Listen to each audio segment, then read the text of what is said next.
Good evening, and welcome back to our thrilling interview. Now, ladies, I know you both came from humble beginnings, but tell us how you got started in this business.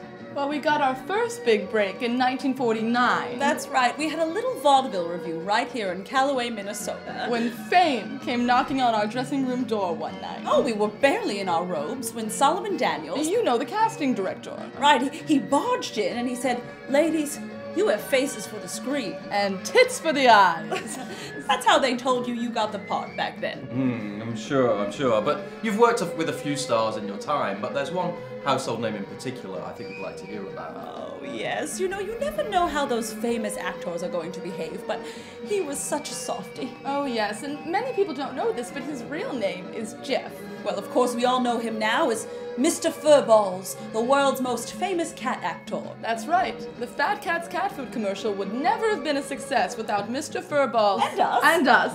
I'm sure that's true, but... Oh, we should sing him the jingle. Yes, you let's ready, do it. Shirley? Ready.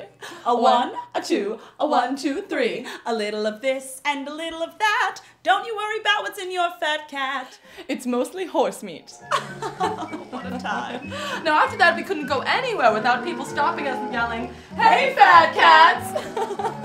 And that's how we got the Jizzy Whiz contract. You know, Carl Rogers. The heir to the Jizzy Whiz fortune. He approached me and said, "Are you and your girlfriend spoken for?" She looked at him and says, "Right now we're speaking for ourselves, but we sure don't want to." Now, we were not new to the commercial business, and we wanted an exclusive contract so badly that we did everything short of drink Mr. Rogers' Jizzy Whiz to get it.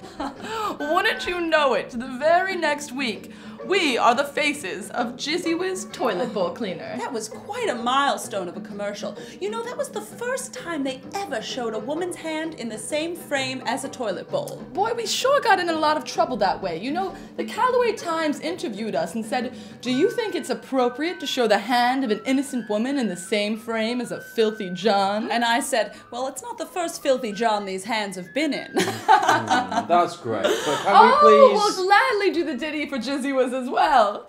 Hit it. A 1, a 2, a 1, 2, 3. Whether you're a Mrs. or a Miss, make your house a home with Jizzy Whiz. But what's a house without a man? That's wonderful, ladies. But let's move on to your most famous commercial. I know that's why you're here. Well, what a marvelous experience that was.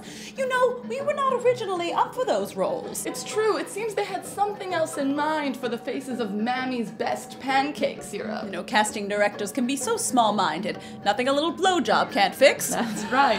Now, that was the first time we experienced true fan appreciation. Yes, young people from all across the state came with signs. Signs they made themselves, I might add. Oh, yes. Outside cheering for us, screaming, civil rights now, some kid thing." We always wanted to sign autographs for them, but you know, Mammy's Best practically owned us, and they didn't want to have their property damaged. I'm really not sure that was the case. I know you'd like us to sing that jingle You too. don't even have to ask. You ready, Ed? Ready. All right. A 1, a 2, a 1, 2, 3. For a taste that's sweeter than the rest, try real syrup with Mammy's Best. It's very dark.